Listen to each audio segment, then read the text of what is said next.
It was July 16th, 1988, at Wembley Stadium during Michael Jackson's Bad World Tour. 72,000 screaming fans watched in stunned silence as every microphone, every speaker, every piece of electronic equipment suddenly died during the opening notes of Billie Jean. The king of pop stood alone on the world's biggest stage, with no sound system, no backing tracks, no way to perform the most technologically advanced concert production ever created. What Michael did next didn't just save the show, it revolutionized how the world thought about live performance, and proved that true artistry transcends technology. The Bad World Tour wasn't just a concert series, it was a technological revolution. Michael Jackson had transformed live performance into something closer to a Broadway production crossed with a NASA space mission. Every show featured 18 custom-designed speakers, computerized lighting rigs that could paint the entire stadium in any color imaginable, and a sound system so advanced that NASA engineers had consulted on its design.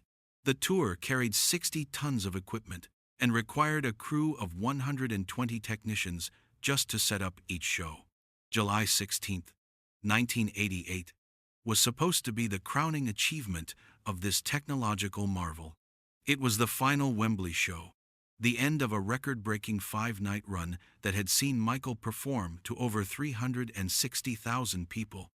The guest list read like a who's who of entertainment royalty. Diana Ross, George Michael, Elton John, and members of the royal family were all in attendance. Music industry executives from Sony, Epic Records, and MTV had flown in specifically for this show, knowing they were witnessing history. The evening had started flawlessly. "Wanna Be Startin' Somethin'" opened with Michael's signature entrance through a cloud of smoke and laser lights, his voice cutting through the stadium sound system with crystal clarity.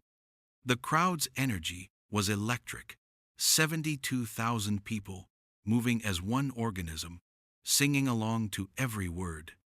The synchronized lighting painted Wembley in waves of gold and silver, while Michael's iconic moves were captured by 14 cameras and broadcast live to over 30 countries.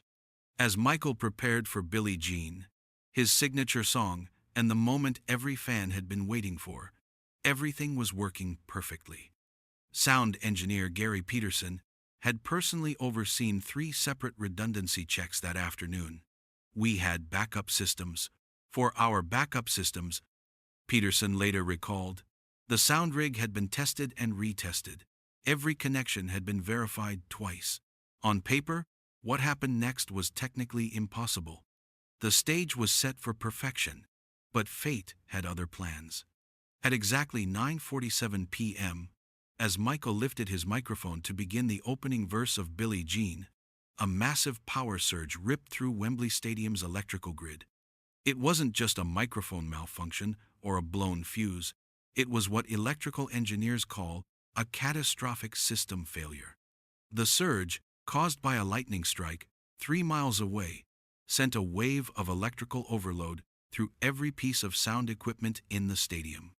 In the span of 3 seconds, 60 tons of state-of-the-art audio equipment became silent. Michael's wireless headset microphone died first, followed by the main speaker arrays, the monitor systems, and finally the backup generators.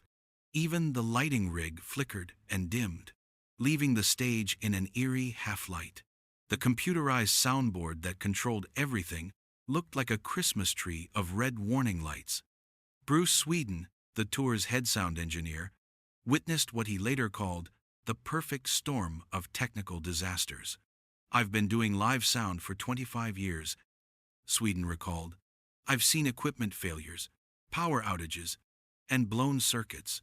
But this was different. It was like someone had reached into the heart of our entire operation and just switched everything off simultaneously. Every failsafe we had in place failed at exactly the same moment." The immediate aftermath was surreal. Michael's backup dancers, caught mid-choreography during the song's opening sequence, gradually realized something was wrong and stopped moving. The live band, led by musical director Ricky Lawson, continued playing for several beats before the absence of any amplification became obvious. One by one, the musicians stopped playing, first the keyboards, then the bass, then the drums, until only the natural acoustic sound of Ricky's drumsticks hitting the drums could be heard echoing faintly through the massive stadium. For the first time in the history of major stadium concerts, 72,000 people sat in complete silence. The only sounds were confused murmurs rippling through the crowd and the distant hum of London traffic outside. Fans in the front rows could see Michael's mouth moving, but no sound was reaching even the closest audience members. The King of Pop, known for his meticulous control over every aspect of his performances, stood alone on the world's biggest stage, with nothing but his natural voice and his ability to move. What happened next would change everything. For most performers, losing their sound system in front of 72,000 people would trigger panic, frustration, or an immediate exit to fix the technical problems. But Michael Jackson wasn't most performers. As he stood in the eerie silence of Wembley Stadium, something extraordinary happened. Instead of looking confused or calling for his technical crew, Michael's face broke into that unmistakable smile that had charmed the world since he was 5 years old. He walked slowly to the very front of the stage, his movement deliberate and confident. The entire stadium watched as he removed his iconic black fedora, holding it in his hands for a moment before placing it gently on the stage floor. Then, without any electronic amplification, without any backing track, without any of the technological marvel that had defined the Bad World Tour, Michael Jackson began to sing Billie Jean, completely a cappella.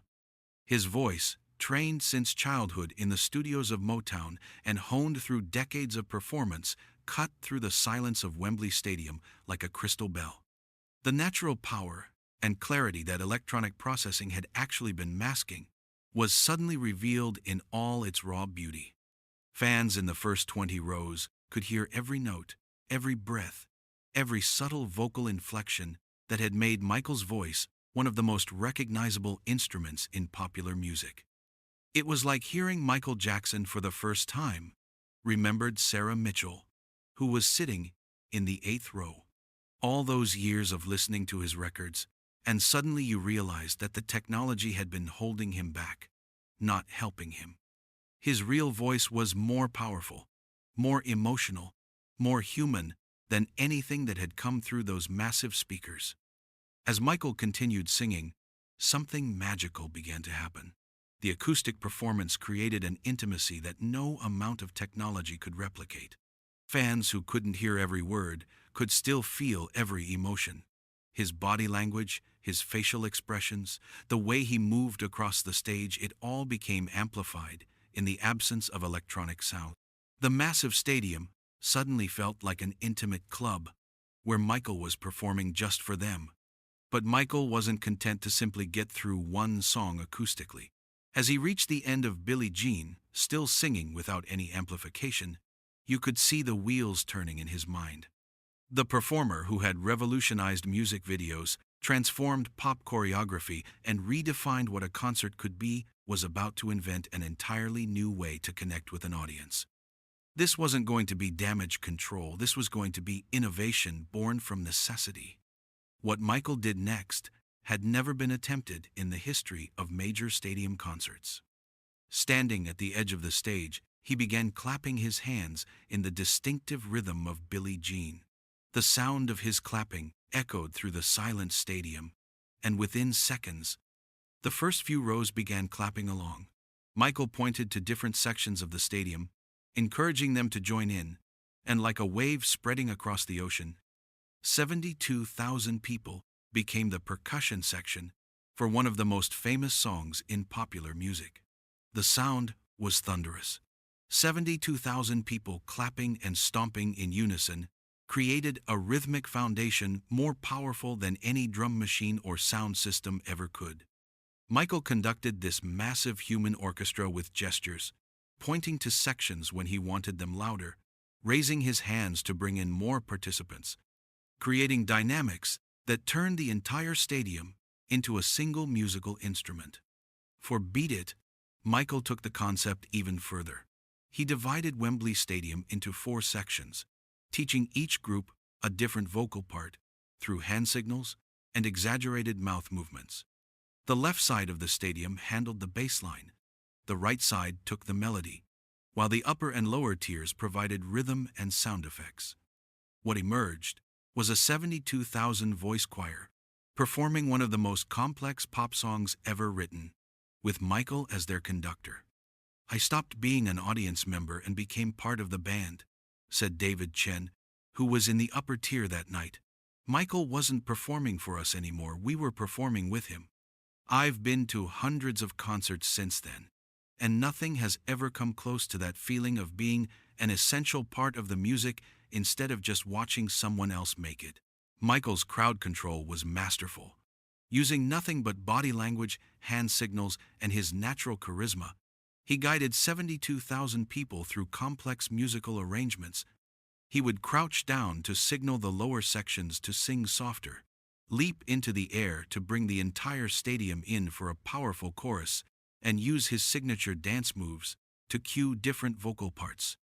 The man who had perfected the art of the music video was now choreographing an entire stadium in real time. Meanwhile, backstage, technical director Gary Peterson and his crew were in full crisis mode. Banks of monitors showed system failures across every piece of equipment. Backup generators were being wheeled in, replacement soundboards were being connected, and electrical engineers were tracing the surge damage through miles of cables.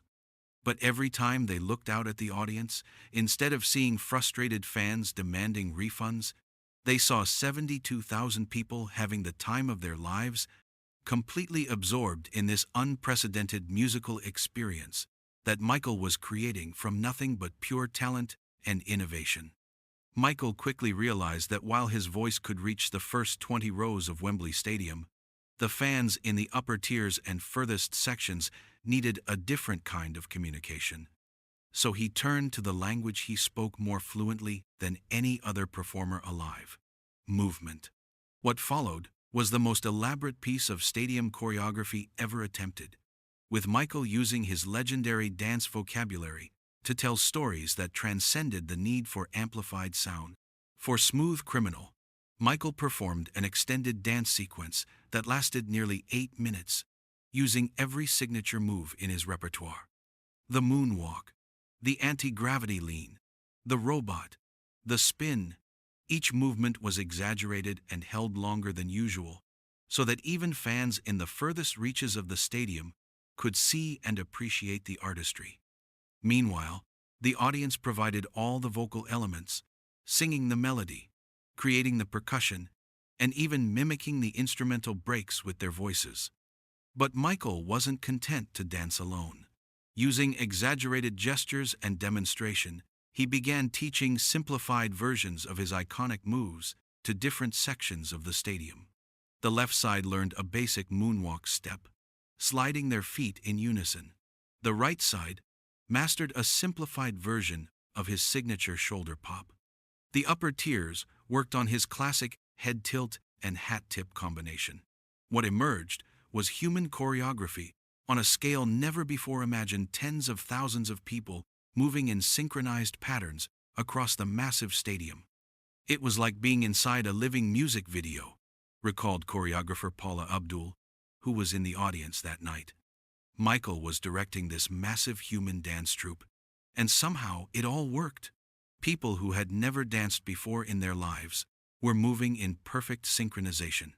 He had turned a concert into a participatory art installation. Dance historian Dr. Margaret Foster later wrote about this performance. What Michael accomplished that night fundamentally changed how we think about the relationship between performer and audience. He proved that stadium concerts didn't have to be passive audio-visual experiences where thousands of people watched one person perform. He showed that large-scale live entertainment could be genuinely interactive, with the audience becoming co-creators rather than mere consumers. The Thriller sequence became the evening's masterpiece. Michael performed the iconic zombie choreography, while 72,000 people provided the sound effects, vocal arrangements, and even participated in simplified versions of the dance moves. The stadium became a massive thriller video, with Michael as the lead dancer and everyone else as his chorus of zombies. After 40 minutes of this revolutionary acoustic and dance performance, technical director Gary Peterson finally managed to restore partial power to Michael's wireless microphone system. He signaled to Michael from the side of the stage that sound was available again. But what Michael did next surprised everyone, including his own crew. When Gary Peterson approached the stage with his headset working and gave Michael the thumbs up that sound was restored, everyone expected the King of Pop to immediately return to the high-tech spectacular that had defined the Bad World Tour. The crew was ready to fire up the full lighting rig. The backup dancers were prepared to resume their choreographed positions, and the band was waiting for the signal to plug back into their amplified instruments. But Michael Jackson had discovered something more powerful than technology. Instead of immediately switching back to full amplification, Michael walked to the edge of the stage and spoke into his newly working microphone. "Ladies and gentlemen, my incredible technical team has just restored our sound system." The crowd cheered, expecting the show to return to its original format. "But I have to ask you something," Michael continued, his voice now crystal clear through the speakers. "Are we having more fun this way?" The response was immediate and overwhelming. 72,000 voices roared their approval, and Michael knew he had tapped into something revolutionary. He had forged a connection with this audience that transcended anything his elaborate production could create. The intimacy, the participation, the sense that everyone in the stadium was essential to the music, this was more powerful than any technological marvel. Michael made a decision that shocked his crew and created concert history. He would use a hybrid approach for the rest of the show, switching between acoustic audience participation and full electric production, based on what each song needed and what felt right in each moment. Some songs he performed completely acoustically with audience participation. Others got the full treatment with lights, amplification, and choreography. Many fell somewhere in between, creating an unpredictable and intimate experience that kept everyone on the edge of their seats.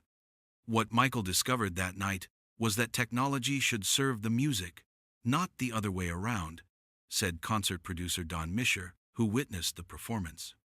He showed that the most sophisticated sound system in the world couldn't replicate the power of genuine human connection. It was a masterclass in understanding that the heart of live performance is the relationship between artist and audience. Music industry veteran Clive Davis later reflected, "That night at Wembley changed how we think about large venue concerts." Michael proved that even in a stadium of 72,000 people, you could create moments of genuine intimacy. He broke new ground by showing that audience participation could be artistic, not just crowd-pleasing. What was originally planned as a tight 2-hour show evolved into a 3.5-hour musical journey. Michael was having too much fun, experimenting with this new format to stick to any predetermined timeline, and the audience was so engaged that no one seemed to notice or care about the clock. Word of what happened at Wembley Stadium on July 16th spread through the music industry like wildfire. Within days, bootleg recordings of the acoustic segments were circulating among musicians, producers, and industry insiders. These weren't typical concert bootlegs, they were study materials.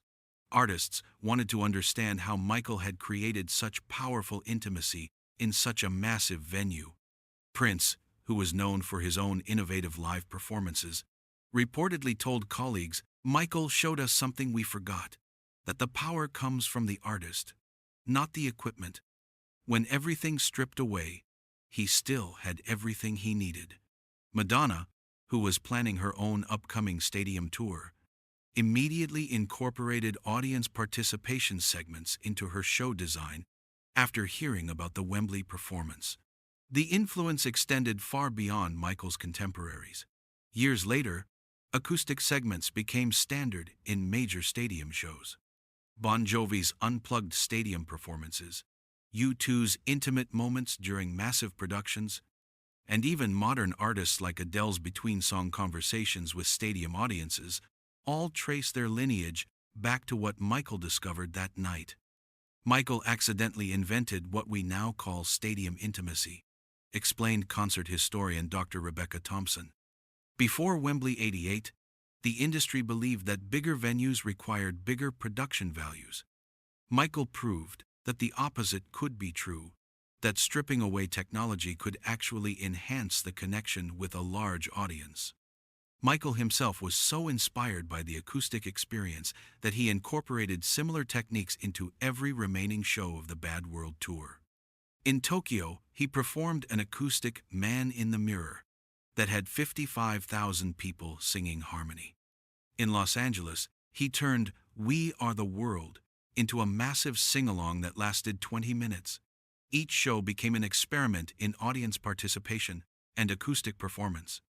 The technical industry took notice too. The catastrophic failure at Wembley led to the development of new backup protocols that became industry standard. Redundant power systems, emergency acoustic protocols, and performer training for equipment failures all emerged from the lessons learned that night. Concert venues worldwide upgraded their electrical systems to prevent similar cascading failures. More importantly, the performance changed how artists thought about connecting with their audiences. Music schools began teaching courses on crowd interaction and acoustic performance techniques. The idea that technology should enhance rather than replace human connection became a foundational principle in live entertainment. But perhaps the most significant impact was on Michael Jackson himself. The Wembley experience reinforced his belief that genuine artistry could overcome any obstacle, and that the most sophisticated technology in the world was no match for authentic human connection. The night the sound died at Wembley Stadium wasn't just about one extraordinary performance. It was a perfect encapsulation of everything that made Michael Jackson the king of pop. Throughout his career, Michael had consistently transformed obstacles into opportunities, turning limitations into innovations that redefined what was possible in entertainment. From reimagining the music video with Thriller, to revolutionizing dance with the moonwalk, to breaking down racial barriers in media, Michael's genius lay in his ability to see potential where others saw problems. The Wembley technical disaster became another chapter in this story of creative problem-solving. When faced with a situation that could have ended his show and disappointed 72,000 fans, Michael chose to see it as a canvas for innovation rather than a crisis to endure. This performance embodied Michael's core artistic philosophy, that genuine talent and human connection would always triumph over technology and production values. He had built his career on the belief that the heart of entertainment was the relationship between performer and audience, and that everything else, the lights, the sound systems, the elaborate staging, was just decoration for that fundamental human exchange. The influence of that night continues to shape live entertainment today.